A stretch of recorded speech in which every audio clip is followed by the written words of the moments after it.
Hey guys, welcome back to my channel. Today I want to do a story time of our trip to Virginia that we just took, because I swear I have a little black cloud that follows me whenever I travel, and I should know this by now and be extra cautious, but that's okay. But I do want to share everything that happened and what can be done differently, I guess, to help other people in case they are planning on traveling with three and under by themselves across the country. So it all started right before we left. Okay. Okay. Okay.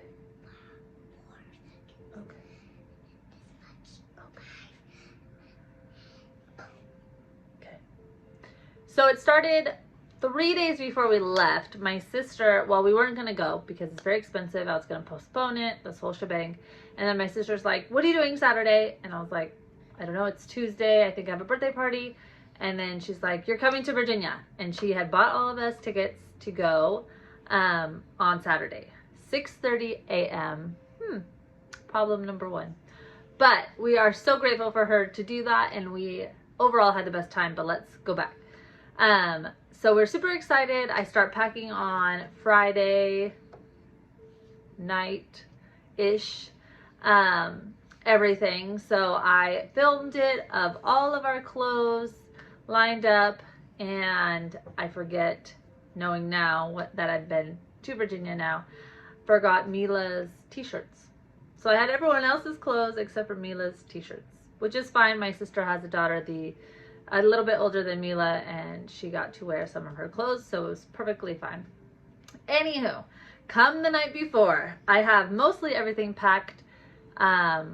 Just a few things I needed to grab from the fridge and all of that. So I set my alarm. My husband sets his alarm. I set my alarm. My husband sets his alarm. I believe mine was set for 4 a.m. and his was set for 4:15. Cora still wakes up at night, so I was up at 3:45 to give her a bottle, and I turned off my alarm because I'm like, oh, I'm already kind of awake, and then I'll just wait for his alarm to go off and then we'll get up. So he's used to 12 alarms to get up in the morning for his work, and so he automatically just turned it off, thinking it was like a work alarm, like automatic. And I woke up in a panic at 5 a.m. Our plane took off at 6:30. We all had to get out the door and not forget anything. Luckily, I did dress all of the kids in their outfits they were going to fly in, so I didn't have to change anyone but diapers. And then we were out the door by 5:20-ish. Mind you, they close the luggage, or whatever that's called, 45 minutes before your plane takes off. So we had to be there by 5:45 for their 6:30 flight. We left our house at 5:15.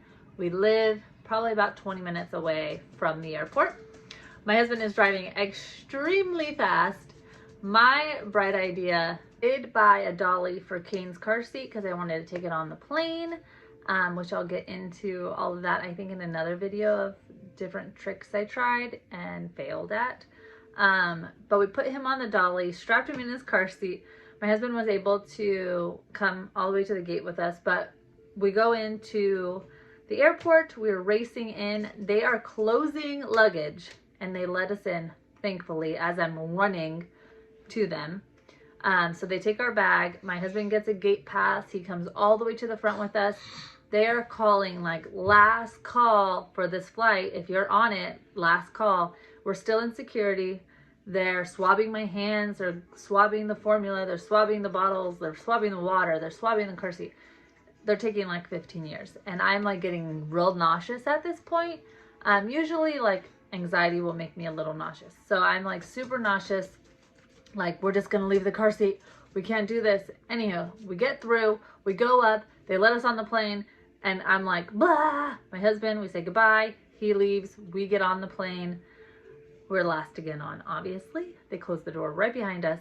And the flight attendant was super sweet and helped me put the car seat on, put the kids in. We were all settled. All was good. It was a 2.5-hour flight. Kane screamed his head off, probably like an hour on and off of that. He had a hard time staying in his seat, which I thought would be a good idea, but I guess it wasn't. I think because he was forward facing, usually, don't mind Mila, she's talking to Siri on my computer. Usually he's rear facing, but he was forward facing in the airplane because I was so frazzle-dazzled that I just threw him in and whatever. And so I think that kind of threw him off as well. So I'm going through all the snacks. Anywho, we survive. The plane is coming down, descending. All of a sudden, I get sick. Where is that? Nauseous, sick. Like, I'm gonna puke everywhere. And so, I have Cora here, Kane, Mila, everyone's settled. I start throwing up. Luckily, I have a bag. I'm throwing up in the bag quietly because I'm not too loud of a hurler, I guess. And so I'm throwing up in this bag, and Cora, in between me throwing up, is like, "Hi, Mom," and then like puts her head back. So that was great. I get off of the plane. I wait for everybody. I'm still sweating. I'm having like this, what I know. So what I'm having, as I know, is like from not eating, like an attack of like hypoglycemia type of undiagnosed situation like that. So I start sweating. I'm dizzy, I'm nauseous, walls are closing in on me. I end up getting Kane out. He's sleeping now at this point in his car seat. Pull him out with him in the car seat, put him on the dolly, roll him out, got the backpack, got the carrier, got Mila. We're like headed out. We make it into the terminal and it's black spots. And I know from experience with having whatever this is once I see black spots, I better lay down within the next 30 seconds or else I'm going down. So I hurry over to the handicap. There's like this bench seating thing right by the entrance of the plane. And I lay down. I throw down the blanket I had for the baby, and I lay down, and I take the baby out of the carrier and I lay her down, and Kane's still in his car seat sleeping. Mila's sitting at the bench just hanging out. And I'm like going in and out, not feeling any better laying down. I try to sit up. Let's try this again. Nope, I have to lay back down, back and forth. And then I'm like, Mila, mind you, there's a gentleman sitting at the bench next to Mila. I tell Mila, go tell that woman over there at the whatever that is, the check-in counter, that your mom needs help. Go tell her. She says to me, who? What? The only woman standing over there. Go tell her your mom needs help. I don't want to. So at that point, I'm begging her to go. Eventually this man says, oh, I'll go get somebody for you. She comes over. She calls the paramedics. Let me rewind. I forgot one thing. When I got off the plane, my sandal broke. So the part that goes between your toes completely broke off. And so I was one sandaled at this point. Anyway, laying on the floor, paramedics come. Kane now is screaming his head off. Has woken in his car seat. Mila is frazzled, doesn't know what's going on in life. And paramedics are doing my blood pressure. I have these things on my chest, everything turns out I'm fine. And so they get me some snacks, some juice, some Gatorade, and all this stuff. And so I try to sit up again, not happening. Start doing it again. I lay back down, and and then at this point I have to let Kane out because he's literally screaming till he's like choking on himself. And so I let him out, and I try to keep him next to me. He's running around. I go to sit up again, and I was like, okay, I'm gonna try to go to the bathroom, just go to the bathroom, get moving, see if that helps. So the flight attendant, or whoever the person is that works there, was with Mila and Cora at this point. And so I took Kane into the bathroom. Mind you, I still have one shoe on. I have the carrier flopped down. I'm holding on to Kane. I go into the bathroom. I'm going to the bathroom. My sister calls, and I haven't told anybody. No one knows what's going on. She calls, and I'm like, this is what's happening. I have to let you go because it started happening again, and I started getting black spots. So I race out of the bathroom. I'm holding Kane. I race out of the bathroom, still have one shoe on, lay on the floor again. I have no cell phone. My cell phone I left in the bathroom. And so the flight attendant runs right back within 30 seconds, runs right back into the bathroom. My phone is gone. Gone. Like missing. And I, at this point, am like, someone is like punking me. Like at this point, where's Ashton Kutcher? He's about to jump out because this is not real. I did not just break my sandal and throw up on the airplane and laying on the floor with paramedics and my children are running everywhere and I lost my phone in the bathroom and now it's gone and this is not just happening to me. And then I use the flight attendant's phone to call my sister so she can track my phone because she has the tracking on my phone to see if it's moving, where it's going, what we can do. I call security. They have nothing. For 2 hours, they had nothing.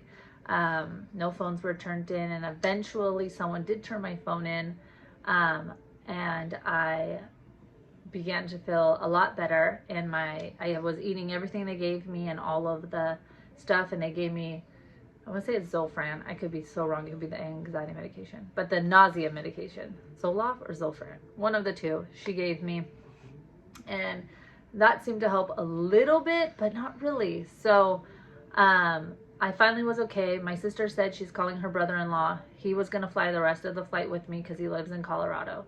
That's where we were for our layover.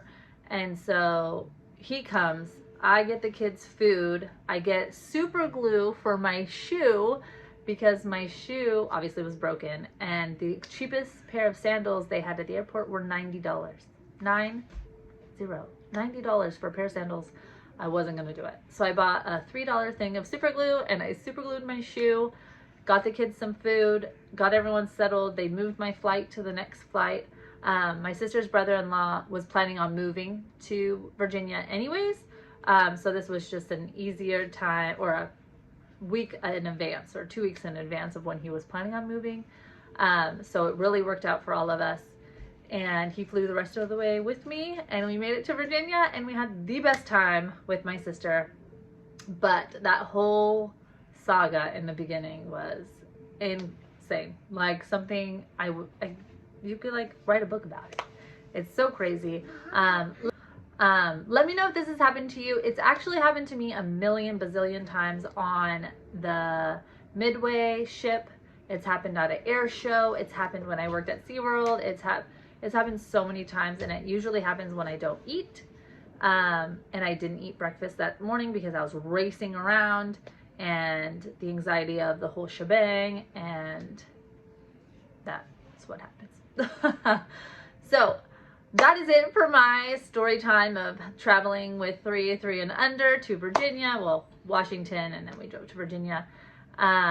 Let me know if you have the same thing because it's terrible. I hate it. And I'll see you in my next video, and I might be posting my packing videos. I'm not sure, just because I forgot Mila's clothes, and I don't know, I feel like it's kind of weird now. But thank you so much for watching. Bye.